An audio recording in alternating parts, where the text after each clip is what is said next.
কেমন স্যার? হ্যাঁ, কি স্যার, ঘুমাইছো? না স্যার ঘুমাইনি, আমি আপনার জন্যই ওয়েট করতেছি স্যার।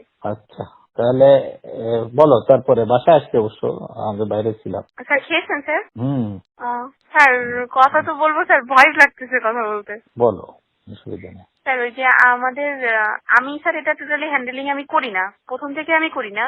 আমি যা হুম করাই উপর উপর করাই। হুম এখন ওই যে আমাদের আপনি চিনবেন, আমাদের যশোরে ছিলেন না স্যার, 26 ছিল, এখন কুষ্টিয়া হুম ডিবিতে আছে স্যার।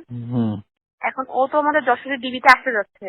হুম এখন বিভিন্ন জায়গায় ও তদবির করার চেষ্টা করতেছে, এবং ও আমাদের এসপি হুম স্যারের সাথেও যোগাযোগ করছে। তা হুম। এসপি স্যার ওকে একটা অ্যামাউন্টের কথা বলেছে যে এই অ্যামাউন্ট দিলে ও আসতে পারবে যশোরে। কত এসপি কত চাইছে? এসপি নাকি বলছে 30-এর কথা। হ্যাঁ, যে ওরে 30। এসপি রে 30 দিতে হবে। হ্যাঁ, এসপিটা 30 দিতে হবে। তা ও হুম। বলেছে কি যে স্যার আমার যদি 30 থাকতো তাহলে তো আমি এখন মানে সিঙ্গাপুর থাকতাম, এই কথা বলছে সাব্বির।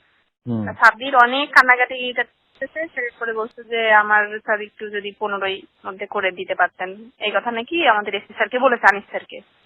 স্যার ও এটা সাব্বির ভালো হবে না। সাব্বির আমি চিনি, ও আমার কাছে ছিল খুব। না, সাব্বির এটা কিন্তু উনাই ডাইরেক্টলি কিন্তু এসপি স্যারের সাথে কথা বলেনি।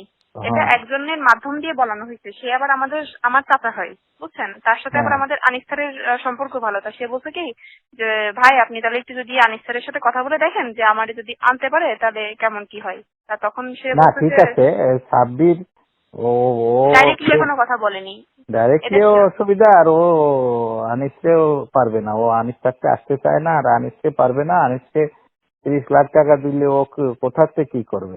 আরো তো জায়গা আছে, তাই না? এটা তো আশ্বস্ত করছে আনিস স্যার তাকে।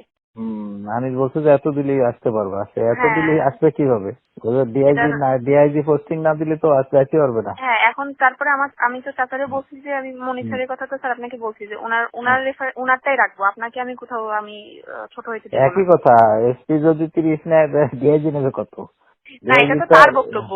এখন ও তো হুম, 30-এ রাজি হুম। হচ্ছে না। ও বলছে যে আমি যদি ওই ওর হইতো। ও ইনফ্যাক্ট ওরে না দেওয়া ভালো ওরে, কারণ ও মানুষের পর্যায়ে পড়ে না। ও খুব দুষ্টু লোক।